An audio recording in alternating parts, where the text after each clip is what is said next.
పొగడ్డం. ఆ ప్రార్థన అని అంటే ప్రభువా నాకు అది కావాలా ఇది కావాలా అని అడగడం, అడుక్కోవడం కదండి. ఇప్పుడు ఉదాహరణకు నేను అమెరికా వెళ్ళిపోయి మా అబ్బాయికి కావాల్సినటువంటి ఒక మంచి వస్తువు, మంచి గిటార్, బాగా సింగింగ్ చేసేటువంటి ఒక మంచి గిటార్ తీసుకొచ్చాను అనుకో. వచ్చిన తర్వాత ఆయన మళ్ళీ నాకు అది కావాలా ఇది కావాలా అని అంటూ ఉంటే ఏమనిపిస్తుంది? ఇసుకొస్తుంది కదా. అరే నేను అంత కష్టపడి ఎయిర్పోర్ట్లో కానీ లేకపోతే ట్రావెల్ చేస్తున్నప్పుడు మంచిది తీసుకొని వస్తే వీడు మళ్ళీ ఇంకోటి కావాలా అంటున్నాడు ఏంటి? కనీసం అదే డాడీ నువ్వు తీసుకొచ్చినందుకు I'm really thankful to you అన్నాడు అనుకోండి. అప్పుడు మనకి ఏమనిపిస్తుంది? సంతోషం వస్తుంది. అబ్బా నేను తీసుకొచ్చిన దానికి కొద్దిగా మేలు అని కదా. అట్లాగా దేవుడు మన ఎడల చేసినటువంటి మేలులను తలపోసుకొనుచు, దేవుడు మన ఎడల చూపించినటువంటి ఆ ప్రేమను మనం తలుసుకొనుచు, ప్రభువా నీకు వందనాలు, ప్రభువా నీకు ఆరాధన చెల్లిస్తున్నాను, నీ కృతజ్ఞతాస్తుతులు చెల్లిస్తున్నాను, నువ్వు గొప్పవాడు అయ్యా అని చెప్తూ ఉన్నప్పుడు ఆయన ఎంతో సంతోషిస్తాడు. ప్రార్థన చేయకూడదు. ఆరాధన సమయంలో ప్రార్థన ఎవరు కూడా చేయకూడదు. అంటే ప్రభువా వాళ్ళని దీవించు, వీళ్ళని దీవించు, లేకపోతే అలా చేయండి ఇలా చేయండి అని ప్రభువుకు మనం ఏమి కూడా చెప్పాల్సిన అవసరం లేదు. ఒకవేళ మీరు తెలియకపోతే ఇప్పుడు నుంచి తెలుసుకోండి. ఆరాధన సమయంలో ఎవరు కూడా ప్రార్థన చేయకూడదు. ప్రార్థనా సమయం మీకు ఇవ్వబడింది. ఎప్పుడు? వార కార్యక్రమాల్లో ఇక్కడ నిల్చుండి దేవుడి దాసుడు మీకు తెలియజేస్తాడు. ఫలానా మంగళవారం, ఇప్పుడు ఎప్పుడు 8 గురువారము సాయంకాలము మరి 8 గంటలకు దేవుని ఆలయంలోకి వచ్చి మీరు దయచేసి మీ హృదయాన్ని కుమ్మరించండి, దేవుడు మీ యొక్క కుటుంబాన్ని ఆశీర్వదిస్తాడు అని ఇక్కడ ప్రకటిస్తారు ఎవరైనా సరే దేవుడి దాసు. అప్పుడు మనం వచ్చి ఎంతసేపైనా ప్రార్థన చేయొచ్చు. కానీ ఆరాధన సమయంలో మనము దయచేసి ప్రార్థన చేయకూడదు. తెలుసుకోండి. ఈ విధంగా భూమి మీద ఉన్నటువంటి అనేకమైన మీరు సంఘాలకు వెళ్ళండి, ఎక్కడ కూడా ఈ యొక్క ఆధిక్యత దొరకదండి. అయితే దేవుడు తన దాసుడైన భక్త సింగ్ గారికి ఈ ఆధిక్యత ఇచ్చాడు. ప్రభువానికి వందనాలు అని చెప్పేటువంటి వ్యక్తిగతంగా దేవుణ్ణి ఆరాధించే ధన్యత వచ్చింది కాబట్టి దీన్ని పోగొట్టుకోకూడదు. చాలా మంది ఏం చేస్తారంటే ఫ్రైడే రాగానే 2వ వర్తమానానికి వెళ్ళొచ్చులే, అక్కడ వెళ్ళిపోయి కొద్దిగా వినేసి ఏదో వచ్చేసేయచ్చులే అని తలస్తూ ఉంటారు. అది దేవునికి ఇష్టమైనటువంటి పద్ధతి కాదు. ఆరంభం నుంచి దేవుని యొక్క వాక్యాన్ని మనం విని దేవుని గొప్పతనాన్ని తెలుసుకొని అప్పుడు ఆరాధన చేయాలా అనేటువంటిది దేవుడు కోరుకుంటున్నాడు. అన్నిటికంటే ముఖ్యంగా గుర్తుపెట్టుకోండి.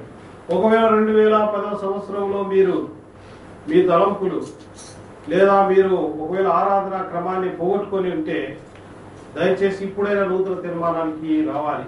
2011లో ఒక సంగతి నాకు తెలిసింది. ఏంటంటే ఆరాధన అనేది చాలా ప్రాముఖ్యమని తెలిసింది. ప్రార్థన అనేది నెక్స్ట్ మనకేం కావాలో దేవుడికి ముందే తెలుసంట. అది ఇచ్చేస్తాడు. మనం అడిగితే చాలు ఇచ్చేస్తాడు. దానికంటే కూడా ప్రభువును సంతోష పెట్టాలంటే ఆరాధన చేయాలని తెలిసింది కాబట్టి చెప్పబడినటువంటి టయానికి మనం వచ్చేసి దేవుని యొక్క వాక్యం విని ఆరాధన చేయాలి. అది ఆరాధన క్రమం. సరే, ఇప్పుడు బల్ల మన మధ్యలో ఉందండి. బల్లలో మనం ప్రవేశించక ముందు మన హృదయాన్ని పరిశీలన చేసుకుందాం. దయచేసి నాతో పాటి దేవుని గ్రంథంలో అపోస్తుల కార్యములు 2వ అధ్యాయం, అపోస్తుల కార్యములు 2వ అధ్యాయం, అపోస్తుల కార్యములు 2వ అధ్యాయం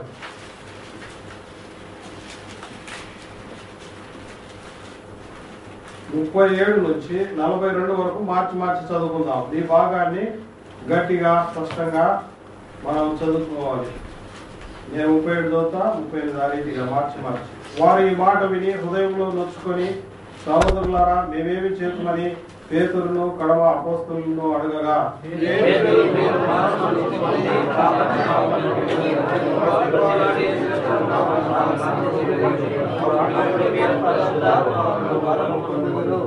ఈ వాగ్దానం మీకును మీ పిల్లలకును దూరస్తులందరికీ అనగా ప్రభు అయిన మన దేవుడు తన యుద్ధకు పిలిచిన వారందరికీ చెందునని వారితో చెప్పెను.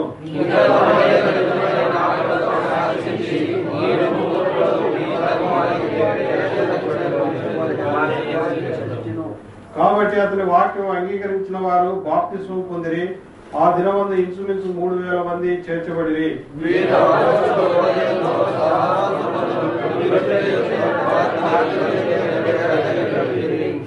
ఎవరైనా ఒక్కరు సహోదరుడు గాని సహోదరి గాని గట్టిగా స్పష్టంగా 42వ వచనం చదవండి. వీరు అపోస్తుల బోధ యందును సహవాసమందును రొట్టె విరుచుట యందును ప్రార్థన చేయుట యందును ఎడతెగక ఉండిరి. ప్రార్థన చేసుకుందాం. ప్రేమలో తండ్రి, నీ పాదములకు స్తోత్రములు. నీ వెచ్చని సహవాసాన్ని బట్టి నీకు వందనాలు. దినదినము మీరు మాతో మాట్లాడమే కాకుండా నూతన సంవత్సరంలో ఆరంభంలోనే మీరు మాతో మాట్లాడుతూ వస్తున్నారు. మీకు ఎంతో వందనాలు చెల్లిస్తున్నాం. గత సంవత్సరంలో ఎన్నో తప్పులు జరిగించినాం తండ్రి, నేను దుఃఖపెట్టినాం, నేను గాయపెట్టినాం తండ్రి, మమ్మల్ని క్షమించండి. నూతన సంవత్సరంలో ఇంకెప్పుడు కూడా అలాంటి పొరపాట్లు జరిగించకుండా సహాయం చేయండి. ఎందుకంటే నీవు తీర్పు మమ్మల్ని లెక్కడగానే ఉన్నావు. మా మాటలు కానీ, తలంపులు కానీ, ఆలోచనలు కానీ, పద్ధతులు కానీ ఏవి కూడా నీకు ఇష్టమైనవిగా లేవు తండ్రి. ఎన్నోసార్లు నీ దయార్థ హృదయాన్ని గాయపరిచి ఉంచున్నాం. దయచేసి క్షమించండి. ఇప్పుడు నూతన సంవత్సరంలో మొట్టమొదటిసారిగా నీ బలలో చేయవేక ముందు నా హృదయాన్ని సిద్ధపరచండి, మా అందరి హృదయాలను సిద్ధపరచండి. దయగల మా తండ్రి, గొప్ప దేవా, ఈ వాక్యం ద్వారా మాతో మాట్లాడండి. నీ దీవెనలతో మమ్మల్ని మా గృహాలకు పంపించండి. నీ ఆలయంలో మమ్మల్ని తీసుకొచ్చినందుకై నీకు స్తోత్రాలు. నీటి ఆవిరి లాంటి మా జీవితంలో నిత్య జీవాన్ని ఇచ్చారు కదా ప్రభా. నీ లాంటి గొప్ప ప్రేమను చూపించిన వారు ఎవరున్నారు? అందును బట్టి నీకు స్తోత్రాలు చెల్లిస్తూ ఉంటున్నాం. అపవిత్రమైన మమ్ములను ప్రేమించి నీ పరిశుద్ధ రక్తమును కార్చి పాపాలన్నింటినీ కూడా క్షమించి పరిశుద్ధులుగా చేసినారు. కారణం ఏంటంటే నువ్వు పరిశుద్ధుడు. నీ పరిశుద్ధత ముందు ఎవరు కూడా కోరిన వారు లేరు. అందును బట్టి నీకు స్తోత్రాలు చెల్లిస్తూ ఉంటున్నాం. యేసయ్య, నువ్వు చూపించిన ప్రేమ మహా గొప్పది, ఎవరు కూడా చూపించలేదు. భర్త గాని, భార్య గాని, పిల్లలు గాని, తోటి సహోదరులు గాని, అయ్యా నీవు చూపించిన ప్రేమ గొప్పది కనుక నువ్వు చెప్పిన మాట నేను వినుటకు నా హృదయాన్ని సిద్ధపరచు. నువ్వు నాకు ముఖ్యం, నువ్వేం చెప్తే అది నేను వింటాను అనే తీర్మానంలో ఇక్కడ కూర్చున్న మేమందరం కూడా వచ్చుటకై మా హృదయాన్ని సిద్ధపరచు. ఈ వాక్యాన్ని ఆశామాష తీసుకొని దాన్ని నష్టపోకుండా మీరు మాకు సహాయం చేయండి. ఎన్నోసార్లు నీ యొక్క శక్తిని, నీ ప్రేమాన్ని తక్కువ అంచనా వేసినాం. అందువల్ల కొన్నిసార్లు దెబ్బలు కూడా తగిలినాయి, నష్టపోయించున్నాం. దయచేసి క్షమించండి. నూతన సంవత్సరంలో ఓ గట్టి తీర్మానంతో, ఎందుకంటే నీ రాకడ సమీపంగా ఉన్నది, ఏ క్షణమైనా ఈ లోకానికి రానాయించున్నావు. ఎత్తుబడే గుంపులో ఉండడం మాకు సహాయం చేయండి. అయా మా జీవితాలు నిజంగా మార్చబడేటువంటి జీవితాలుగా క్రీస్తుకు మహిమకరంగా ఉండుటకై సిద్ధపాటు చేయి. వందనాలు చెల్లిస్తూ యేసు ప్రభు నామములో ప్రార్థించి వేడుకుంటున్నాం తండ్రి. ప్రియమైన సహోదరి సహోదరులారా, ఇక్కడ దేవుని యొక్క వాక్యంలో ఓ చక్కని మాట మనకు ఉంటూ ఉన్నది. ఏమిటంటే 39వ వచనము, ఈ వాగ్దానం మీకును మీ పిల్లలకును దూరస్తులందరికీ అనగా ప్రభు అయిన మన దేవుడు తన ఎద్దకు పిలిచిన వారందరికీ చెందునని వారితో చెప్పెను. దేవుడు ఒక వాగ్దానాన్ని మనకు ఇస్తూ ఉంటున్నాడు. దేవుని దాసులు ప్రార్థించి మన కొరకు 3 వాగ్దానాలు పంపినారు కదండి. కనుక ఇప్పుడు దేవుడు ఆ 3 వాగ్దానాలతో పాటు దేవుని బలలో వేయక ముందు ఒక వాగ్దానాన్ని దయచేస్తూ ఉన్నాడు.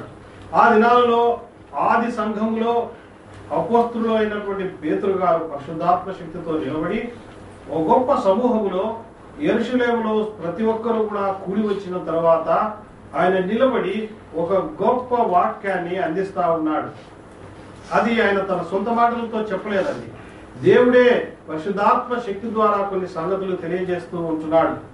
అలా దేవుని గురించి, యేసు ప్రభువు గురించి చెప్తూ చెప్తూ చెప్తూ చెప్తూ వచ్చి చివరిగా 39వ వచనానికి వచ్చేసరికి ఒక మంచి సంగతిని జ్ఞాపకం చేస్తున్నాడు. అయ్యా, మీకును మీ పిల్లలకును దూరస్తులందరికీ దేవుడు ఒక వాగ్దానాన్ని దయచేసినాడు అని చెప్తున్నాడు. దూరస్తులు అంటే ఎవరు? మనమే దూరస్తులు. దగ్గరగా ఉన్నటువంటి వారు తన స్వకీయ ధనమైనటువంటి ఇశ్రాయేలు ప్రజలు, వాళ్ళకు మాత్రమే కాకుండా దూరస్తులైన మనందరికీ కూడా ఒక చక్కని వాగ్దానాన్ని దయచేస్తూ ఉన్నాడు. ఇప్పుడు ప్రభుని అడుగుదాం, ప్రభువా నువ్వు మా కొరకు ఏ వాగ్దానం దయచేసినావు ప్రభువా అని అంటే, ఇక్కడ దేవుని యొక్క వాక్యంలో ఒక మాట ఉంటున్నది. ఏమిటంటే 38వ వచనంలో, పేతురు మీరు మారుమనసు పొంది పాపక్షమాపణ నిమిత్తం ప్రతివాడు యేసుక్రీస్తు నామమున బాప్తిస్మం పొందిడి, అప్పుడు మీరు పరిశుద్ధాత్మను వరము పొందుదురు. పరిశుద్ధాత్మ వరము మీరు పొందుదురు, అది వాగ్దానం. పరిశుద్ధాత్మ వరమును మనము పొందడమే అది ఒక వాగ్దానం. దేవుడు చెప్పినాడు మీరు పరిశుద్ధాత్మ వరమును మీరు పొందుతారు అని. మన యొక్క పరిస్థితి చాలా ఘోరమైనటువంటి పరిస్థితి, లోకములో అటు ఇటు చెడిపోయినటువంటి పరిస్థితి. ఆయన అంటున్నాడు మీకు నేను పరిశుద్ధాత్మ వరమును ఇస్తానని అంటున్నాడు. అయితే ప్రియులారా, ఆయన వాగ్దానం మనం సంతోషించుకోవాలంటే, మన జీవితంలో పరిశుద్ధాత్మ వరమును మనం పొందాలంటే కొన్ని మెట్లు మనము ఎక్కవలసి ఉన్నది. ఏమిటా మెట్లు అని అంటే దయచేసి మనం గమనించండి. మొట్టమొదటి ఏమిటంటే, మరి 37వ వచనంలో ఆ మాట ఉంది, వారు ఈ మాట విని హృదయంలో నొచ్చుకొని. వారు ఈ మాట విని, ఏ మాట విన్నారు? యేసుక్రీస్తు ప్రభు యొక్క మాట విన్నారు. ప్రియులారా, యేసు ప్రభు యొక్క మాట వినడం ద్వారా ఒక వ్యక్తికి గొప్ప శక్తి వస్తుంది. యేసు ప్రభు యొక్క మాట వినడం ద్వారా ఒక వ్యక్తికి గొప్ప ఆదరణ దొరుకుతుంది. యేసు ప్రభు యొక్క మాట వినడం ద్వారా ఒక వ్యక్తికి సమాధానం అనేది నది వలె పొంగి పొర్లుతుంది. కనుక ఆ దినాలలో పేతురు గారు దేవుని యొక్క వాక్యము ఆ యెరూషలేము పట్టణంలో ప్రసంగిస్తూ ఉన్నప్పుడు అనేక మంది ప్రజలు వచ్చినారు. ఆయా దేశాలు ఉన్నటువంటి ప్రజలందరూ కూడా వచ్చినారు. వారిలో 3000 మంది మాత్రమే చాలా జాగ్రత్తగా విన్నారు. ఏం విన్నారంటే దేవుని యొక్క వాక్యం విన్నారు. చాలా సార్లు దేవుని ఆలయంలోకి మనం వస్తూ ఉంటాము, కానీ దేవుని యొక్క వాక్యమును వినం. ఒకవేళ విన్నా కానీ జస్ట్ ఇక్కడ నుంచి కొద్దిగా బయటకు వెళ్ళిపోయే లోపల వెంటనే విన్నటువంటి వాక్యాన్ని నెమరువేయం. ఇదెంతో పొరపాటు. దేవుని యొక్క వాక్యంలో ఇంత శక్తి ఉందని తెలిసినప్పుడు, దేవుని యొక్క వాక్యంలో ఇంత ఆదరణ, బలము, తర్వాత ప్రేమ ఉంది అని తెలిసినప్పుడు వాక్యాన్ని మనం దాచిపెట్టుకోవాలి. మీకు తెలుసా అండి, ఆ దినాలలో గొల్లలు అంటే వాళ్ళు ఎడారిలో గొర్రెలు కాసుకుంటున్నటువంటి సమయంలో దేవుని యొక్క దూత వచ్చి, ఇదిగో ప్రజలందరికీ కలగబోయేటువంటి సువార్తమానం నేను తెలియజేస్తున్నాను. ఏమిటి అంటే, దావీదు పట్టణంలో మీ కొరకు ఒక రక్షకుడు జన్మించినాడు అని చెప్పగానే వాళ్ళందరూ గొర్రెలు కాసుకున్న వాళ్ళందరూ కూడా గొర్రెలన్నీ కూడా వదిలిపెట్టేసి అన్ని కూడా మర్చిపోయి దేవుని మాట మనకు ముఖ్యం, అది విన్నాం కనుక విన్న తర్వాత వెళ్ళి చెప్పాలని వాళ్ళు నడుచుకుంటూ ఎంత దూరం నడిచినారో మనకు తెలియదు. ఇప్పుడైతే అక్కడ నుంచి మన ఎడారిలో నుంచి రావాలంటే మన సహోదరులు మనం ఏం అరేంజ్ చేసినామండి, ఒక వ్యాన్ అరేంజ్ చేసినాం కదా, ఇంకా దూర ప్రాంతాల్లో. అయితే ఆ దినాలలో గొల్లవాళ్ళకు దేవుని యొక్క వాక్యం విన్న తర్వాత ఎంత శ్రద్ధ చూడండి. పోయి మాకు గొర్రెలు ఏమైపోతాయని కూడా అనుకోలేదు. దేవుని వాక్యం విన్న తర్వాత ఆ వాక్యాన్ని తిరిగి ఆ సువార్తని తెలియజేయాలని వాళ్ళు ఎంతో ఐక్యతతో మాట్లాడుకొని గబగబా దేవుడు పుట్టినటువంటి ఆ స్థలానికి వచ్చి దేవుని యొక్క వాక్యాన్ని వాళ్ళు చెబుతూ ఉన్నప్పుడు అక్కడ యేసు ప్రభు యొక్క తల్లి ఏం చేసిందో వాక్యంలో మనం చూద్దాం. దయచేసి చూడండి, లూకా సువార్త 2వ అధ్యాయం. లూకా సువార్త 2వ అధ్యాయం. యేసు ప్రభు గారి తల్లి గొల్లవాళ్ళు దేవుని యొక్క వాక్యాన్ని వాళ్ళు అందిస్తున్నటువంటి సమయంలో ఆమె ఏం చేసింది అంటే, దయచేసి లూకా సువార్త 2వ అధ్యాయము ఎవరైనా 19వ వచనం చదవండి.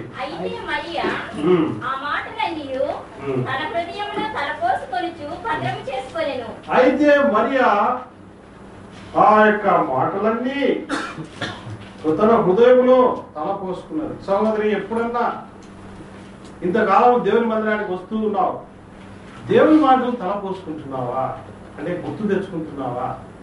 ఇక్కడ కొద్దిసేపు కూర్చొని వినేసి బయటికి పోవడం మంచిది కాదు, అనగా మర్చిపోవడం మంచిది కాదండి. దేవుని యొక్క మాటలు ఈ మరియమ్మ ఏం చేసిందంటే, వాళ్ళు ఎవరు, వాళ్ళకి చదువు ఉందా? గొల్లలకి లేనే లేదు. వాళ్ళకి కల్చర్ ఉందా? కల్చర్ కూడా లేదు.